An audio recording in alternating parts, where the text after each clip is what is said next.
So, welcome everybody. If we could ask that people mute their microphones, please. There is somebody that hasn't got their microphone recorded currently on mute. If they could, that would be fantastic, so that we can avoid getting any disruption from people's background noise and any echoing. Please feel free to leave your cameras on. It's always nice to see people's faces. And if we could ask that you pop any questions into the chat for us, that's the second photo along on your chat bar. If we have time at the end of the session, then we will do a Q&A session with the presenters. If we don't, then what we will do is collate all of the questions along with the answers and add these to the course Padlet, which I will explain to you shortly. And then you'll be able to access all of those in a couple of days.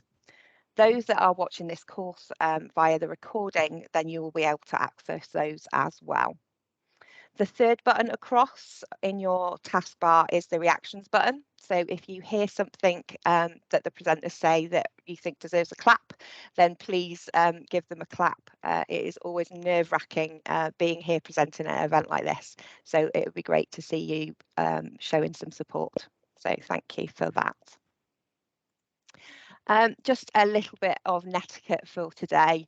For several years, men not being engaged with and essentially being invisible has been a feature in several cases of safeguarding and child protection. This learning event is about helping to support you in recognising and responding to this issue, and therefore it is imperative that you are in this virtual room and nowhere else. So please turn off your emails and your Skype messages, because nothing is as important as ensuring that you know what to do if you're faced with this in your professional life in the future. To ensure the smooth running of this training for everybody, can we all remember to stick to the times for this training session? It is going to be 2 hours, and we will make sure that you have a short break so that you can put the kettle on and stretch your legs. Otherwise, we do appreciate that it's a long time for you to be interacting on the screen. You may find it useful to take notes, either using another device or using pen and paper, and that's entirely up to you. In order to receive your certificate, you will need to stay online and participate in the activities and tasks throughout the session. And in the sections where we ask you for you to comment in the chat or use the hand up icon, then please do so. And there will be a relevant indication on the slide for you.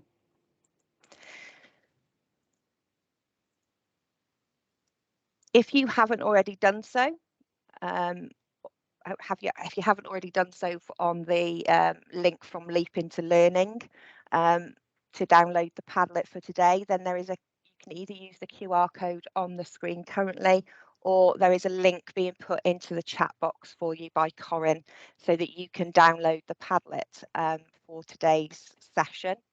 There is a wealth of resources and research that can be used to support the learning from today, and that has been used by our presenters to put together their presentations. So please take the time after the session to go away and look at these, as it will support you in the different areas that are covered in today's event. There are visual cues on the screen at the start of each speaker's section, which refer to the specific parts of the Padlet that the handouts will refer to.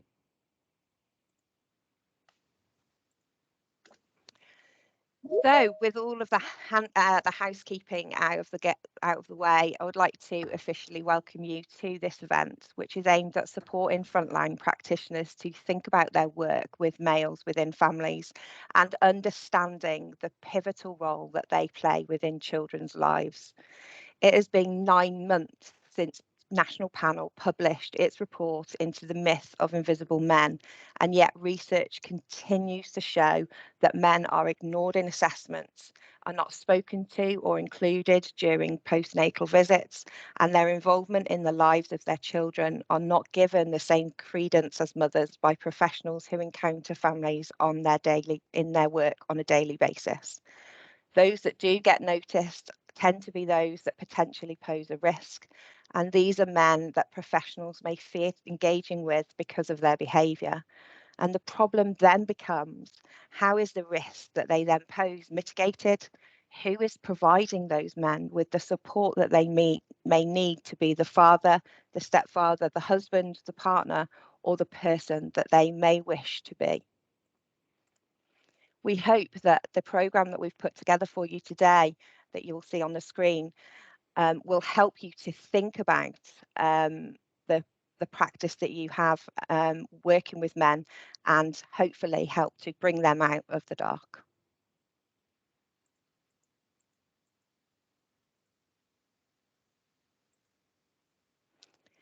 So the links on your handout, on handout 1 of the Padlet, for this section are links 1 and 2 that I will refer to as we go through this section around setting the scene.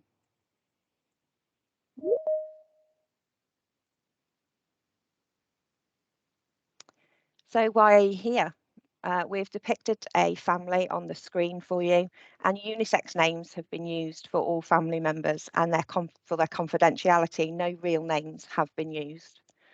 In October of 2020, a 5-month-old baby, Max, sustained a non-accidental head injury.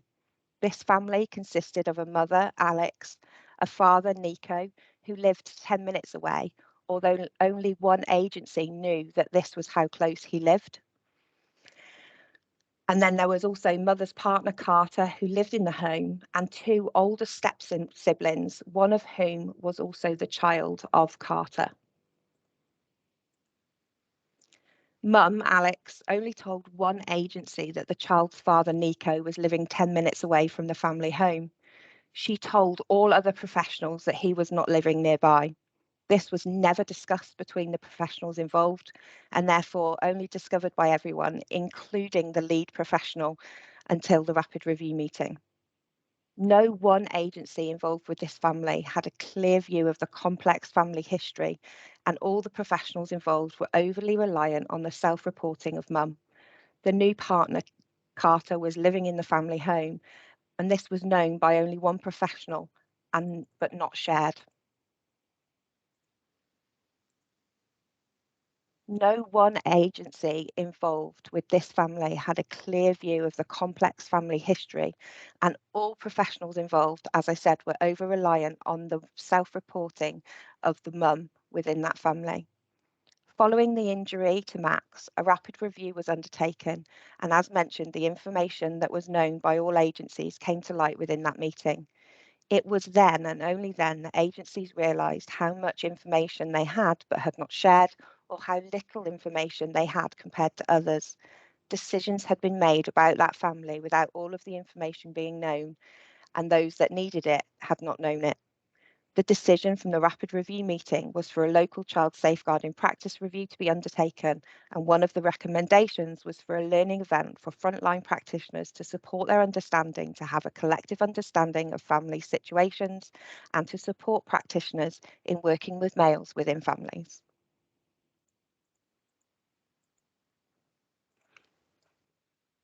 National Panel published The Myth of Invisible Men in September of 2021, and this is link number 1 on your handout.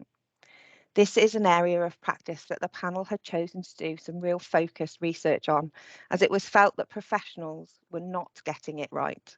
Despite evidence suggesting that some men were very dangerous, service design and practice tends to render men invisible generally and out of sight. The report's title, The Myth of Invisible Men, reflects National Panel's aim to make practice with fathers and other male figures more effective and less ambiguous. And these are just a few statistics from that report.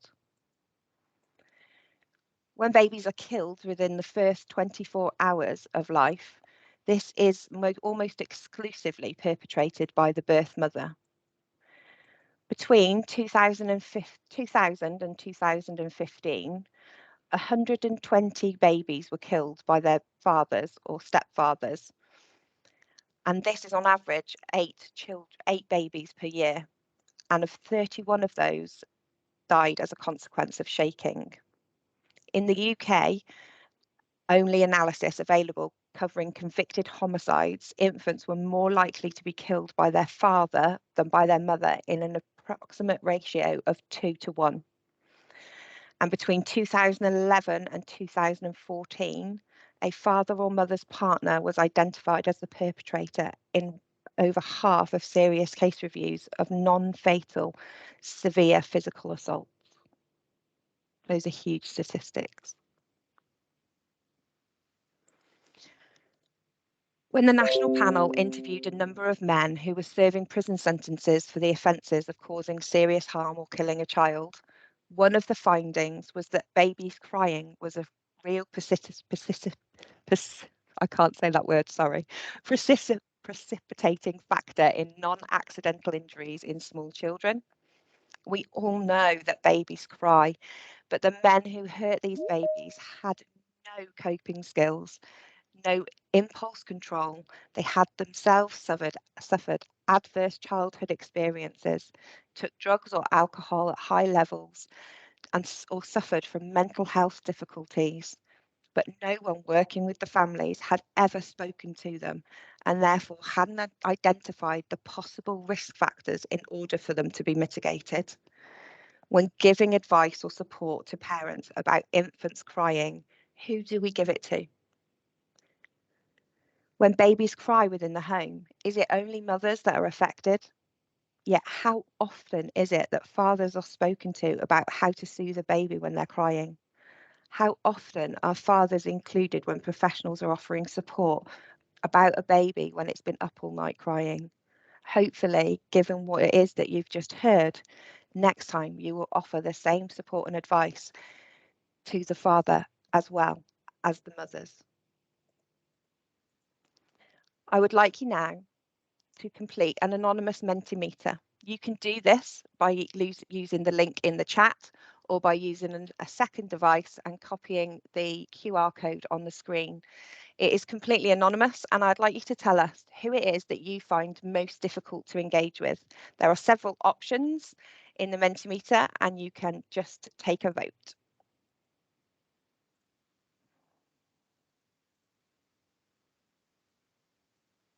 I can't find my chat button. Sorry, it's Caroline Sutton. I can't find my chat button. Okay, it's across. There should be a toolbar across the top of your screen. Okay, have you got a second device, like a mobile phone, and you can use the QR code on your screen? If you just hover over the QR code on the screen and take a photo of it, it should take you to the Mentimeter link.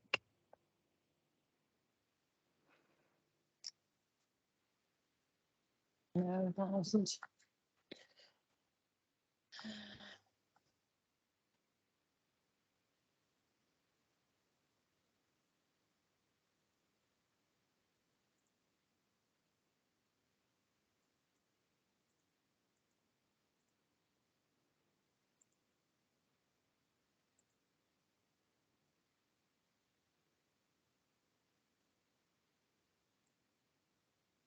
No, it's just taking photos of it. I've lost the, I don't know where the chat button's gone. It's just not on the screen. Okay. Okay, sorry. For those of you that are popping things into the chat, you can use the link that's in the chat. If you press on the link that Corinne has put in the chat, it will take you to an anonymous Mentimeter link for you to put your answer in. Caroline, I have no idea. Corinne. No, I don't. Because normally, yeah, you normally have a bubble, don't you? It's a bubble for the chat. It's not there. I don't know why. Yeah, no. There should be a button across the top of your toolbar that says chat. Yeah, it's not there. Yeah. I've got reactions, apps, more, camera, mic, and share. If you click on the more, the three buttons on more, does it offer you the chat function now? Show conversation. Yes, sorry, I've got it now. All right, brilliant. Yep. Okay. Okay, so I am now sharing on the screen. I'm just refreshing it so we can see. These are the answers that people have given so far.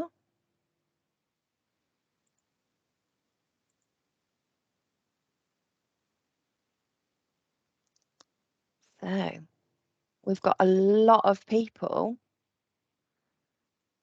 Just refresh it one more time.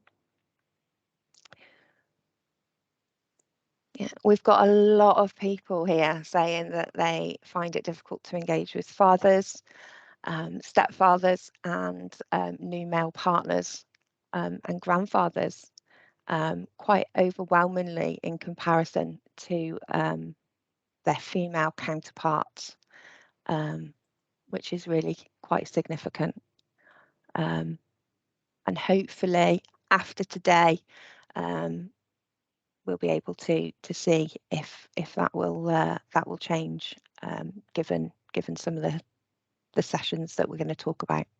So brilliant! Thank you very much for completing that for us. And now I am going to hand over to Julie Duncan. Thank you, Julie. Cheers, Lisa. Right, so as you can see, we're looking at improving engagement with significant adults in family assessments. And I know that today's really got a focus on those hidden, invisible men, but we need to remember that mothers can, they can sometimes be hidden, but also they can contribute to why this is. So we really need to think about rich, full assessments. We need to gather the views of all significant adults. And when we think about that, we need to think about the adults that are significant for the child. So what we're going to consider today is the current context, the why, the how, some of those barriers and risks, and look at some of the things that have been shown to work previously. So we're going to use another Mentimeter. You'll get used to this. So can you please all click on the link that Corinne is putting into the chat now, or take a photograph of the QR code, and just tell us, what do you think about when we use terms like absent parents, hidden men, invisible dads? What does it make you think when you hear those terms?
Julie, the Mentimeter's frozen. Oh, wonderful. Apologies. Don't you just love technology? Well, hopefully what it has done is given you all the opportunity. Oh, the QR code is now working. Thank you very much. But not this end. Apologies.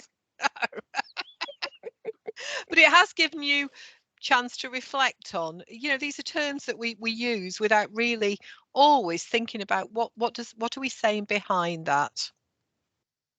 And part of this is around our cultural sort of associations that we don't even always realize that we've got. So what we will do, if it's all right with you, Lisa, is if we move on, and hopefully if the Mentimeter does got it. Oh, you've got it. Wonderful. Thank you, technology.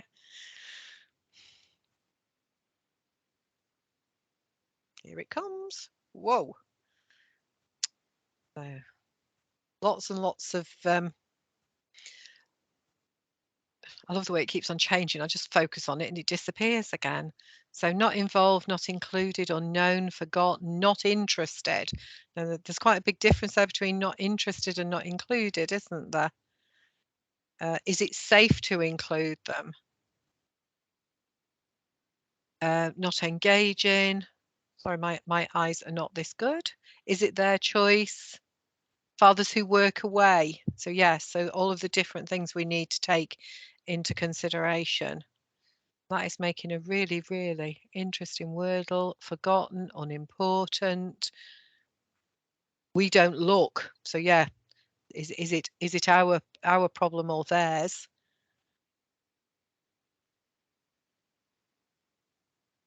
No contact with the child. What does that mean to the child? Thinking about it from a child's perspective. Ignored, unknown, not available, not doing my job. So again, that taking some responsibility for this, because there are some things that we can do. So that's brilliant. Thank you so much, everybody, for sticking with us and the technology for that. And we're going to move on now to just think about why do we think like that? I think the first thing we need to acknowledge is that over the last certainly 50 years, but I think it's accelerated in the more recent years, that families have changed. Our views of what a dad is have shifted, and in reality, many more dads are much more visible. If you think about things like antenatal and postnatal interactions, if we think about things like toddler groups, you know, they always used to be called mother and toddler groups. Well, you know, no man is going to welcomely rock up at one of those, but most of them have now dropped that and are just toddler groups. Stand at the school gate, you see dads. So dads are much more visible. However, behind that, most children still live with both their parents, and we know that family structures are much more varied. So things are still changing, even what the norm is changing. What we do know from the Office of National Statistics is the number of lone parent fathers isn't currently growing faster than the number of lone parent mothers. And when we think about it, most children stay with their mother when they split up, a parent split up. When they meet new partners, children tend to have new father figures. They have to then negotiate a relationship with them. What does that look like? And we know, and the last data for this, unfortunately, is quite out of date now, because it's a survey that only takes place 10 years. So it was 2011. But 85% of step families at that point had dependent children that were from the mother's previous relationship.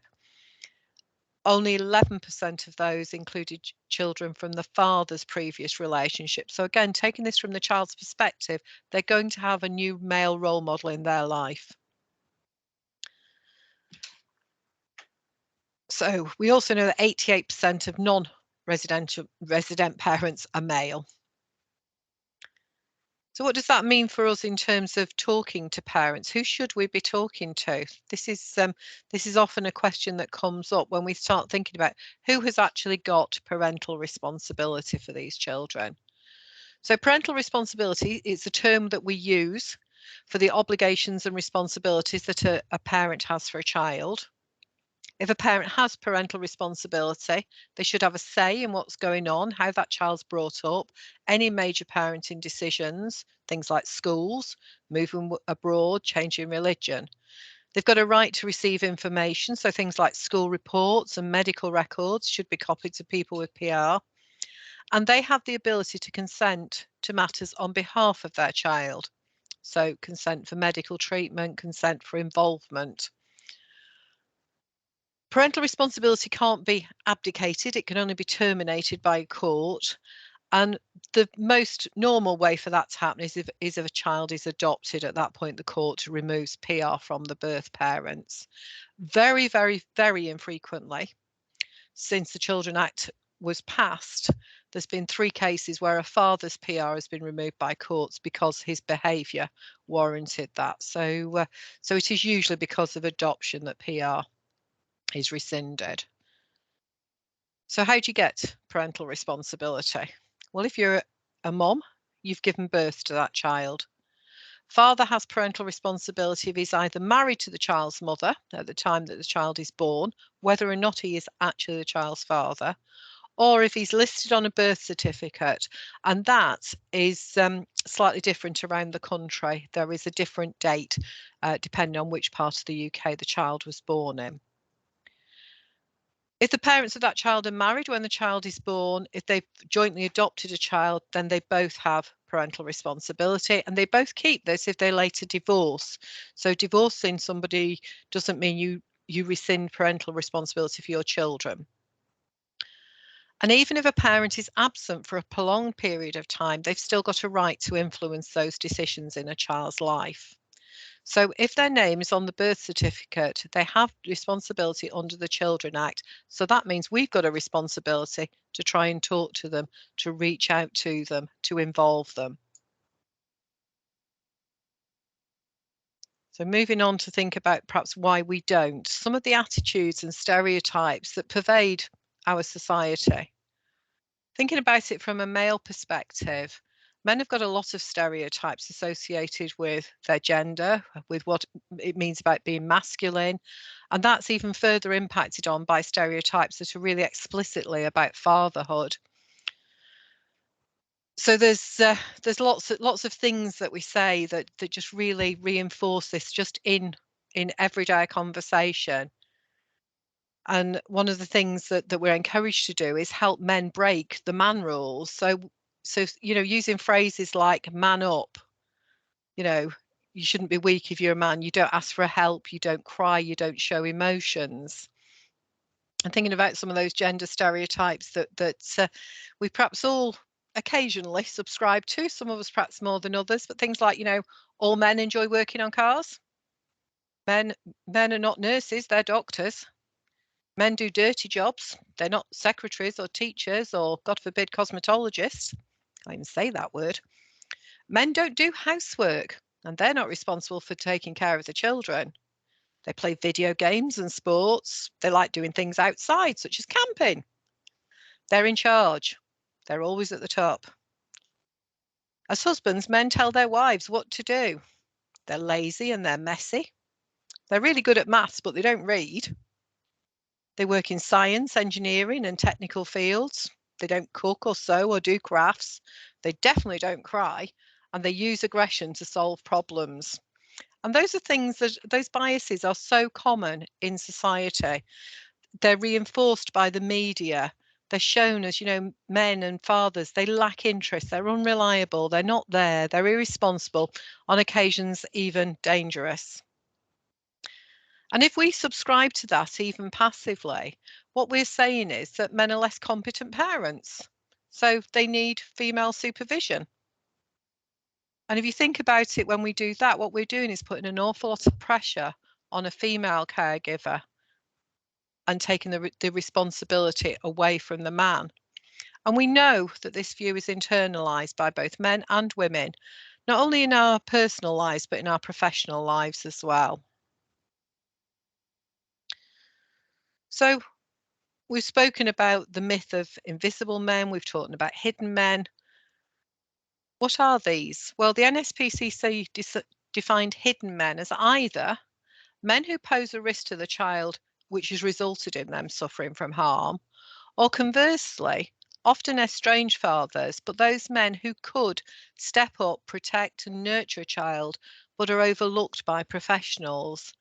And we've had experience of both these types of hidden men in Shropshire in the last few years. And I've got to say, to the detriment of the children that are involved.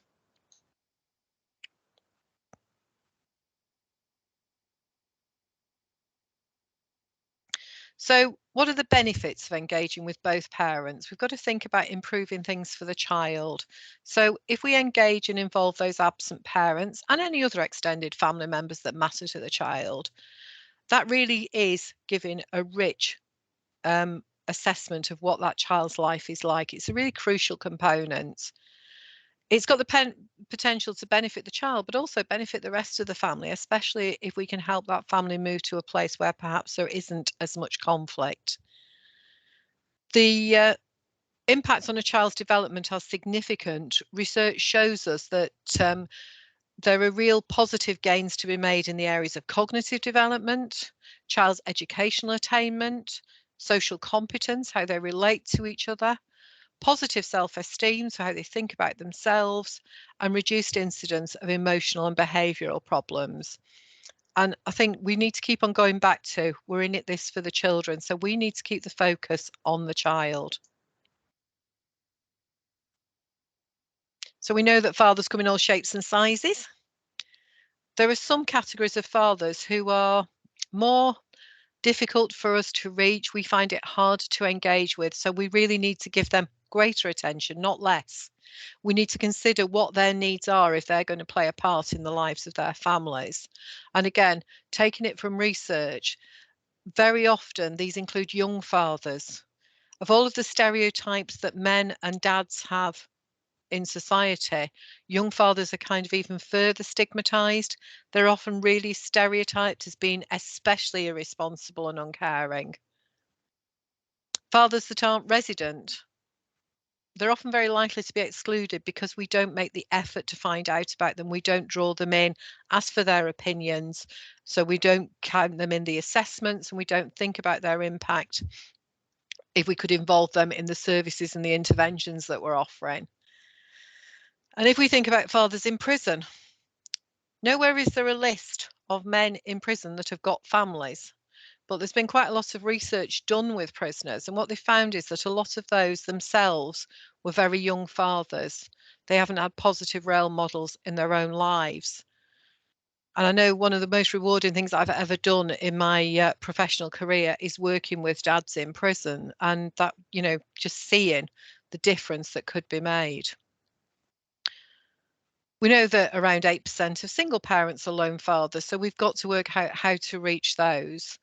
And we also know that there are other categories of dads that face challenges. So single sex couples or ethnic minority dads have got a whole other host of stereotypes that they're also facing. So we've got to be father inclusive, but remember that all fathers aren't the same. So what does being father inclusive mean? Well, the first thing is what it doesn't mean. It doesn't mean that we've got to tolerate abuse. It doesn't mean we encourage women to put up with abusive behaviours just in that interest of protecting that father-child relationship. We've got to remember that most dads are not risky. Most dads aren't perpetrators of sexual, emotional and physical abuse, and that people who commit child neglect and other types of abuse can also be women. And again, as Lisa's already explained, there's resources in the Padlet which include some top tips for father inclusive practice. And we've got to think about the barriers we face, because if we don't acknowledge those, we will never be able to break them down.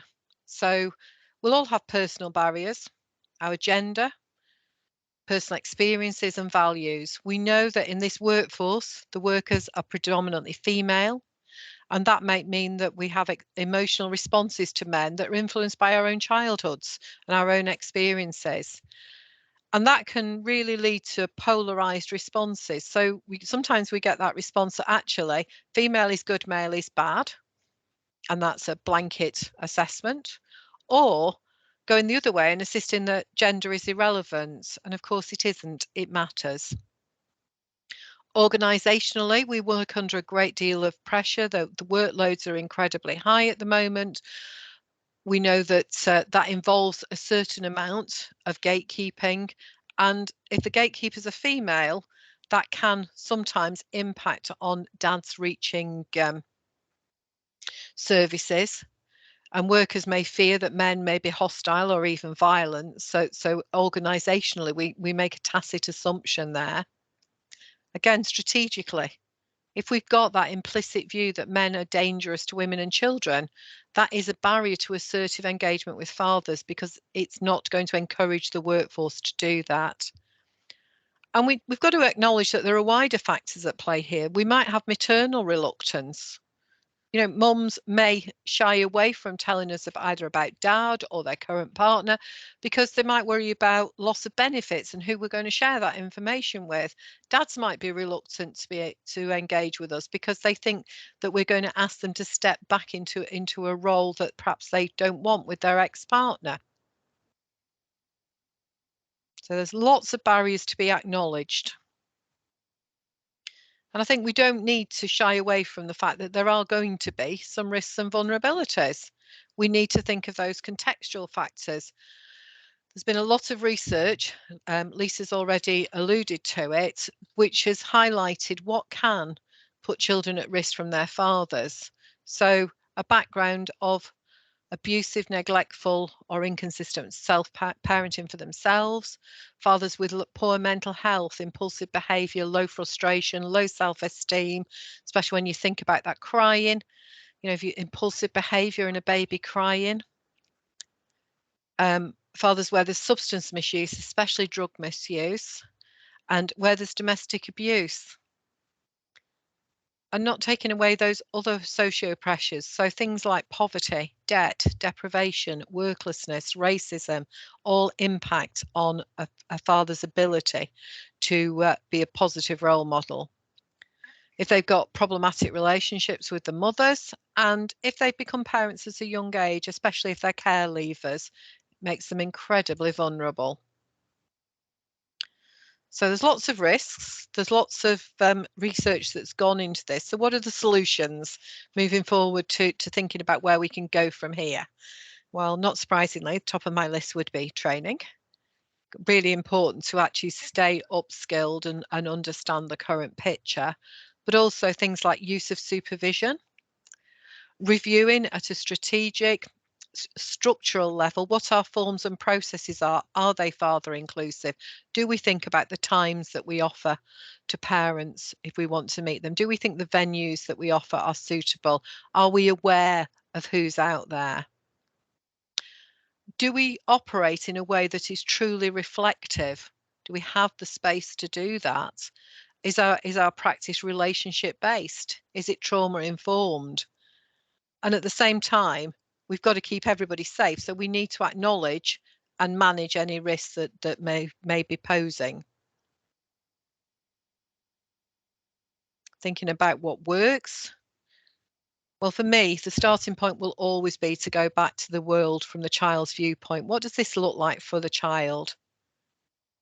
If we make it a habit to take an absent parent's details from that very first contact with the family, so before we've got enmeshed in their story, if it becomes the norm to ask for the absent parent's details, it's really important as well that we don't just listen to one party and discount the other, or just listen to one party and take what they say as fact. So if they say, oh, I don't know where dad is, I don't think he's local, do we really go any further, or do we just take that? We need to have really high expectations of people.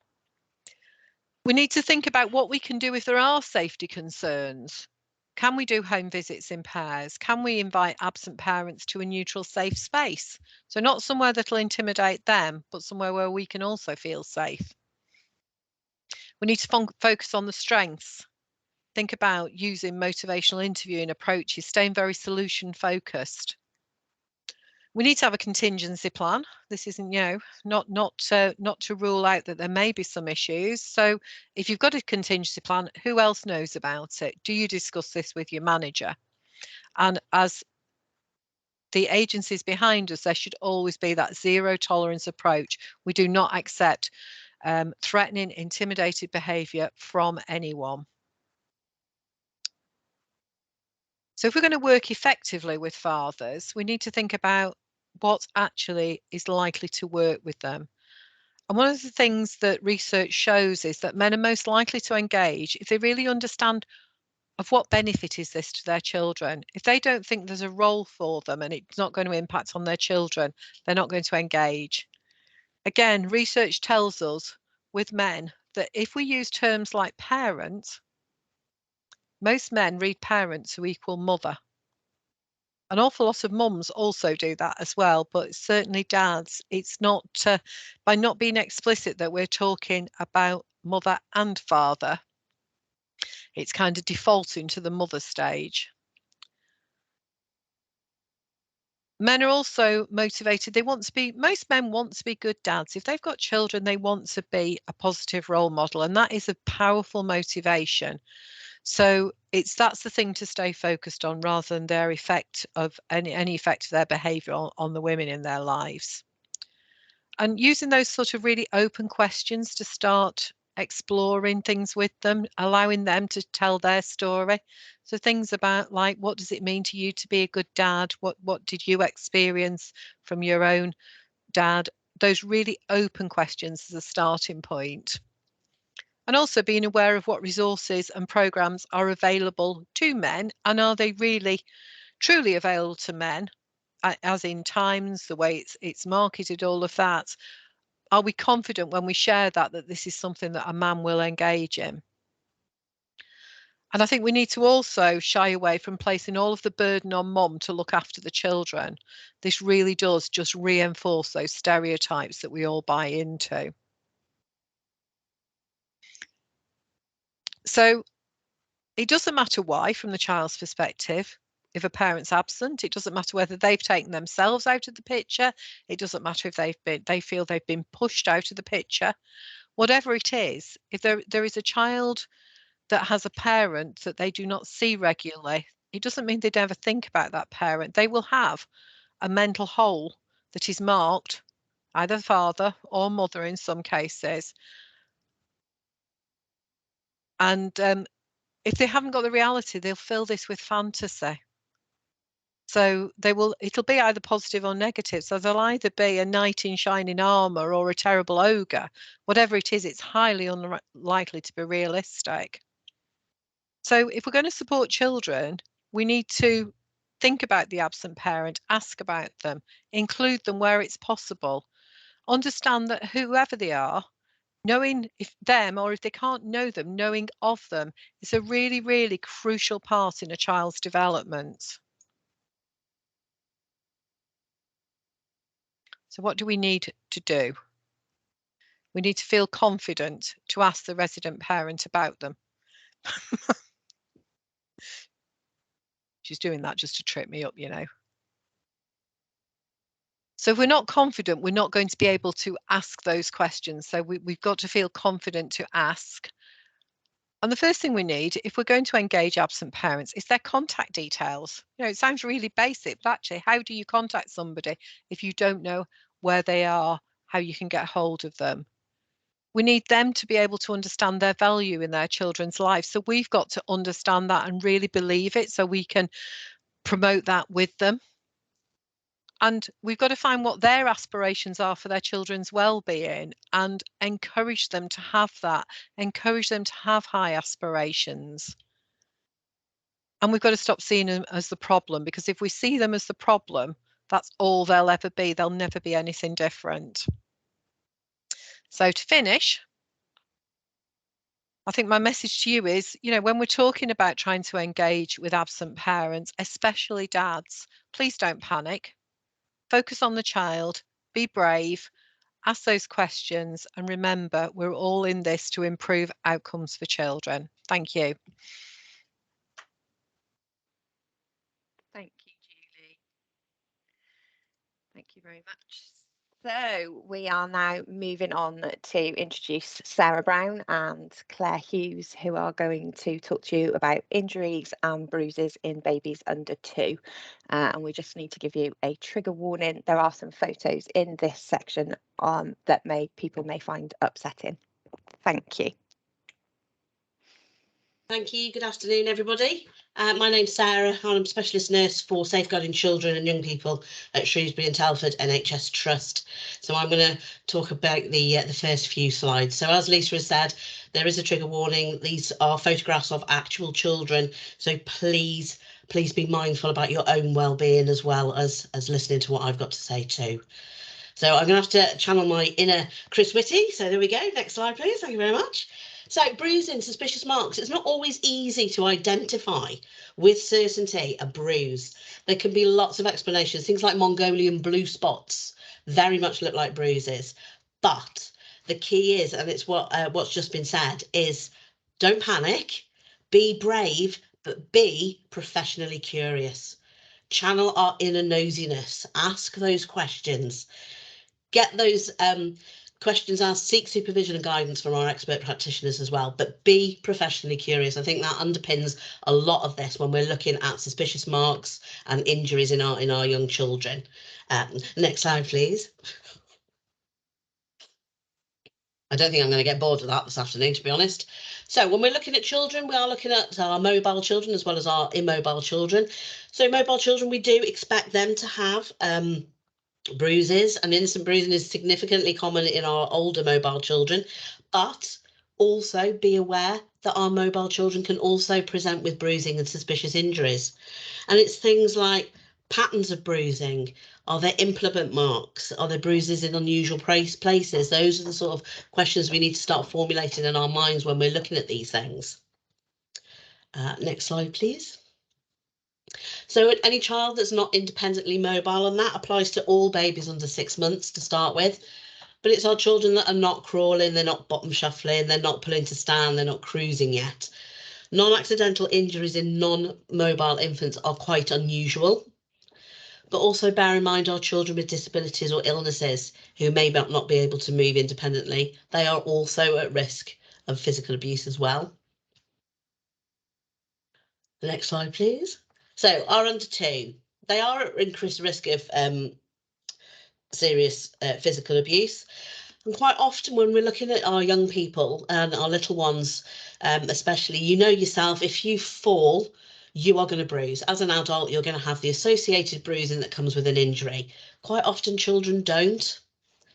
And sometimes their injuries are not glaringly obvious. What you might have is a little bruise, but actually when you then do an x-ray, you've got a significant fracture underneath. And we're also talking there about the sentinel injuries. So those are injuries that,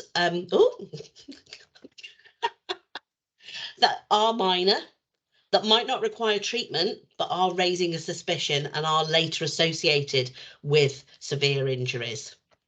Okay, next slide, please.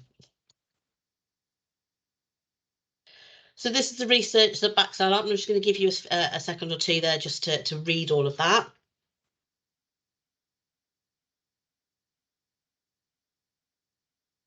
You can see this backs up everything that we're talking about when we're looking at our infants younger than like our little ones are under 2s. Okie dokie. Next slide, please. So this is some information from Telford and Wrekin. So this was a serious case review that they had, and this is some information that they shared that came out of that, and it's very clear the message there is those that don't cruise rarely bruise. So again, and this went out to GP practices, nurseries, we had posters up within the hospital as well, and it's just there that pictorial reminder. And I think sometimes when we see pictures, that's easier to take in than lots and lots of written information. So this was a really good tool that came out of Telford and Wrekin and their serious case review, which we'll share with you today. Okay, next one, please. So what might make you suspicious of a physical injury? So here are a few suggestions that you might be looking out for. So a significant injury where there's no explanation, that's quite a common one. If you're not getting a reasonable explanation on how that injury has been sustained, then again, you want to be starting to ask questions when we're talking there about our not independently mobile children, or an explanation that varies when described by the same or different parents, or multiple explanations that are proposed. So, you know, because sometimes we may hear that, oh, well, I think they might have done this, or maybe they've done that. And you're like, well, actually, what did they do? What are the facts here? Delay in seeking medical attention. So this is something that we come across within SAF and across our A&E departments. And again, it's something that we look at on a case-by-case basis, because not all delayed presentation is actually delayed presentation. Sometimes it's parenting. So maybe the parents have actually done something at home. They've given some pain relief. They've observed an injury. They've monitored it. Maybe they've sought advice from an external source. So maybe they've spoken to the GP. They've spoken to 101, or they've spoken to a pharmacist. So actually, if we've got that information that they've actually done something themselves first before arriving in hospital, is that a true delayed presentation? We do tend to be a little bit more suspicious about delayed presentations after 24 hours post-injury, especially if there has been no professional advice sought previously. So that is something that we would bear in mind. Multiple injuries, again, that would be a big factor towards suspicion again, but you do need that explanation to back up those injuries. Next one, please. Excuse me, 1 second.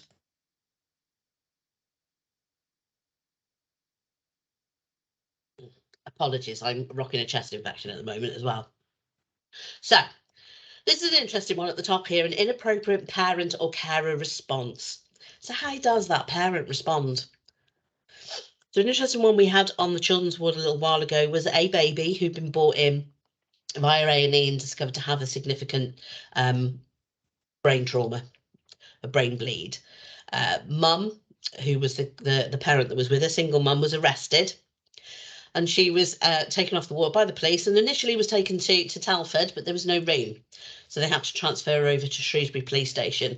And she fell asleep and slept in the police car all the way from Telford back to Shrewsbury. Why? We don't know.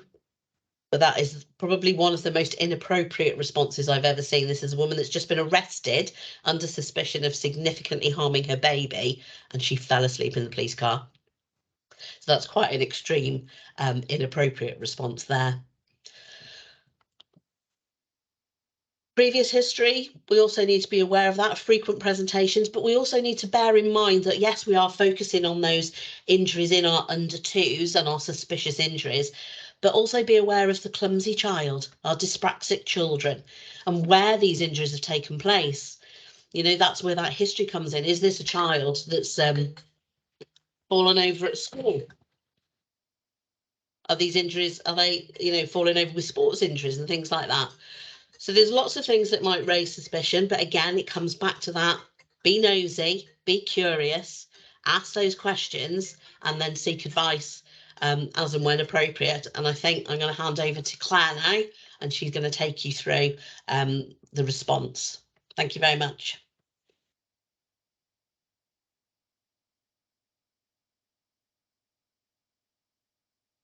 Thank you, Sarah. Good afternoon. I'm Claire Hughes. I'm from Shropshire Community Health Trust and I work as a nurse specialist safeguarding children.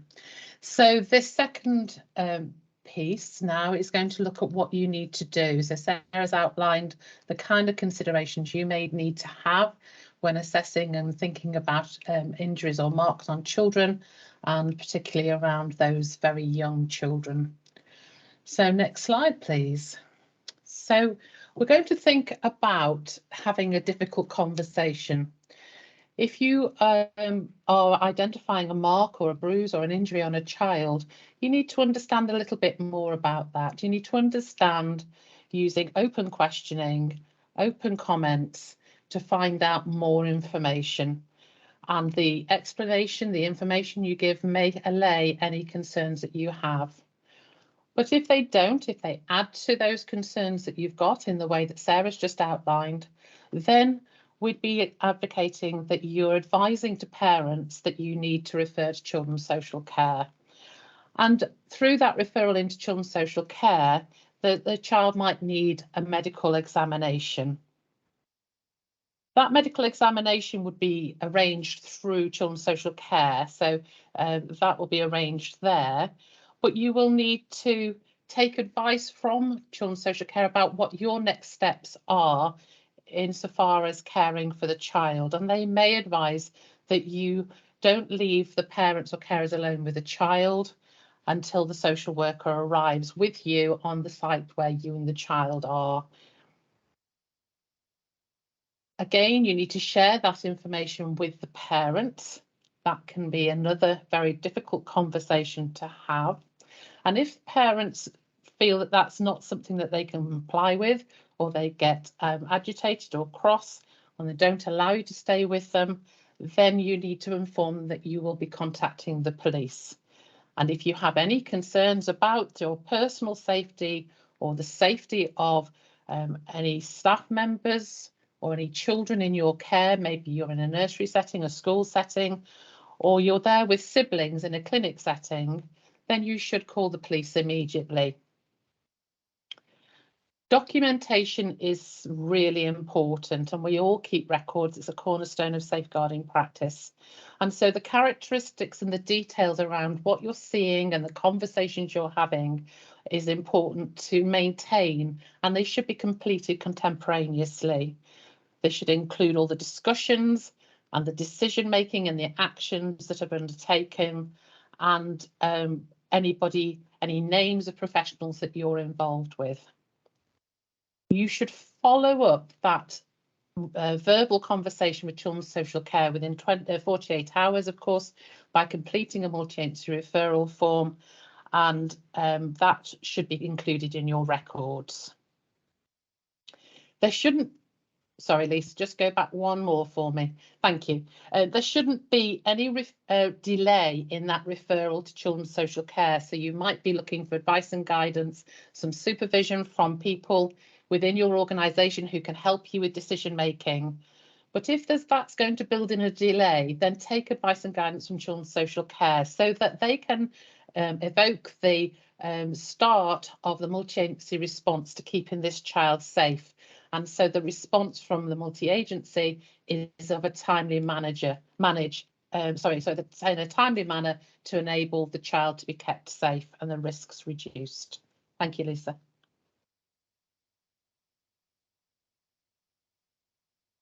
Within the procedures, which is where we've taken this information from, there are some particular considerations for healthcare practitioners. However, when you listen to and look at this, you may feel that it's appropriate for your professional grouping as well. The first point that is being raised is when a newborn infant arrives in the world, occasionally they can be born through that process of having some kind of birth trauma or instrumental delivery problems, and they could have bruises from that birthing process. What we need to be mindful of is that those are recorded, and any bruises that are observed is always checked back to that record, and any bruises that are observed abuse should be considered, because physical abuse, of course, can happen within that hospital setting in those first few hours of life. And if you're not sure about the bruising that you're observing or the injuries that you're seeing and whether they're a result of the birth injury, then you need to consult with the paediatrician, the on-call paediatrician, without delay. Any child who's found to have a seriously ill or injured or in need of urgent treatment, that should be prioritised and they should receive medical care immediately. So the welfare and the risk for the child reduced and the welfare of the child are met. Thank you, Lisa. Where a child's attending an emergency department, either in an accident and emergency setting or a minor injuries setting, then practitioners should follow their own trust policy and procedures. All organisational policies and procedures link into these West Midlands procedures, which are owned by Shropshire Safeguarding Community Partnership. And so by following your own organisational policy, you will feed into the interagency policies. If a referral to children's services is made, then staff should be prepared to attend a strategy meeting. This will be called within 24 hours of that initial contact. However, it can be much swifter and it needs to be responded to by the person who can best inform it. If a referral is not made, then the reason must be documented in detail with the names of the professionals taking the decision. And staff should use the information available to them about previous attendances. So you've got a variety of different information sources and you should use those to inform your decisions. And then that decision and in consultation with children's social care. Thank you, Lisa. We've all got access to mobile phones and we need to be mindful that taking photographs is really easy, but we shouldn't be taking photographs in this instant. That is the job of the person who is skilled at taking appropriate medical photographs for the purposes of investigation and protecting the child. So mobile phone photographs are not supported within the policies, and we should leave that to those who have that within their role description. Thank you, Lisa. So we have thought about the considerations that you as a practitioner needs to have to identify and consider if an injury or a bruise is significant for this child, and identified that babies that don't cruise rarely bruise, And if you can take that statement alone away from this today, let it sit in your head. It will really help your decision making as and when you need that to help you. Within many records that I see, and I know colleagues see, there is a term around did not attend is written. So a child who is not accessing your particular clinic or a health appointment or other professionals' appointments, the term did not attend can often be used. We'd like to share with you a very short video, and if some of you may have seen this before, however, you'll agree with me that it is quite nice to watch, but it just gives you an opportunity to think about the language in your records that you use in relation to children accessing appointments. Over to you, Lisa.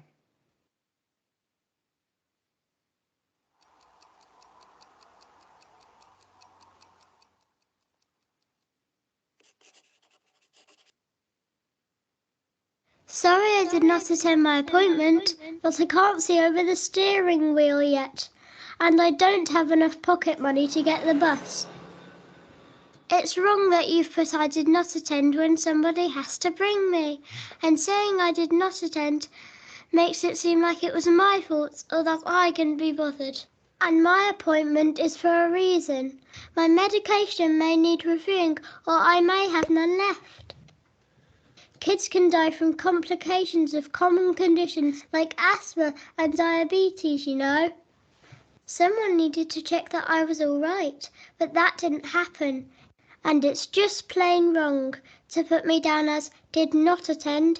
You should put me down as was not brought instead. Then stop, think.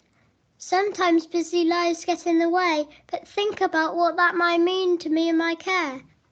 And if necessary, do something. If a child misses an appointment, do not record it as did not attend. Record was not brought instead. And consider the purpose of the appointment. What's the effect on the child of missing that consultation? Is there a previous history of was not brought? Then consider what action you need to take to protect that child from harm and make sure they get the care and treatment they need, which could mean talking to children's services if there's a risk of harm. Any time a child or young person is not brought for a medical appointment is an opportunity to protect that child and ensure their needs are being met. And the first step is recording it as was not brought.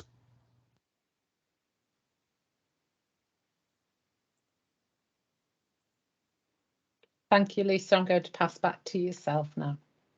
Thank you, Claire, and thank you, Sarah, for that. We are going to take a short break. If everybody could come back at 22, that would be amazing. And then we will start back with Emma Harding. Thank you all.